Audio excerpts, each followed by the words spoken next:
সোমবার ২৯ ডিসেম্বর সিলেটে যেন ভোরই হয়নি। সূর্য উঠলেও তার কোনো দেখা নেই। আকাশ জুড়ে ধূসরতার আস্তরণ। চারপাশে নীরব এক শীতল আবেশ। সকাল থেকে শহরটা কুয়াশা আর ঠান্ডার চাদরে মোড়া। বাতাসে হালকা শিরশিরানি। রাস্তায় বের হলে মনে হয় পরিচিত সিলেট যেন আজ একটুও চেনা। দূরের কিছুই স্পষ্ট নয়, কুয়াশার দেয়াল ভেদ করে চোখ এগুই না।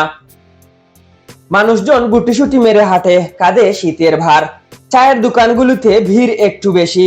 গরম ধোঁয়া ওঠা চায়ের কাপেই যেন দিনের উষ্ণতা। দিনভর সূর্যের অনুপস্থিতি শহরটাকে করেছে নিস্তব্ধ অধীর। কোলাহলক্ষম শব্দগুলো যেন নরম হয়ে গেছে। সিলেটের আকাশে সোমবার রং বদলায়নি।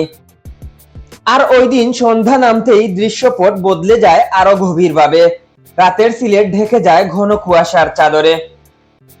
রাস্তার লাইটগুলো জ্বলে উঠলেও তাদের আলো দূরে ছড়িয়ে যেতে পারে না।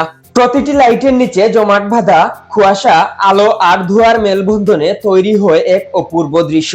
যেন প্রতিটি লাইটের নিচে আলাদা আলাদা এক একটা ছোট্ট শহর। কুয়াশার ভেতর দিয়ে গাড়ির হেডলাইট আসা যাওয়া করে, আলো কেটে কেটে এগুই অন্ধকার। রাস্তাগুলো তখন আর শুধু রাস্তা থাকে না, মনে হয় কোনো এক রহস্যময় পথে হাঁটছি, যেখানে সময় থেমে আছে। এই কুয়াশাচ্ছন্ন রাতের সিলেটে এক ধরনের নীরব সৌন্দর্যই লুকিয়ে আছে। কোলাহল নেই, তাড়াহুড়ো নেই, শুধু আলো, কুয়াশা আর ঠান্ডার ছোঁয়া। শহরটা যেন নিজেই নিজের সঙ্গে কথা বলে।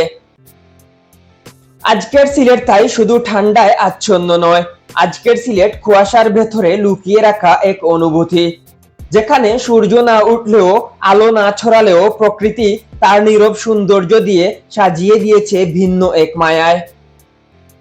এম কে তুহিন, আধুনিক কাগজ।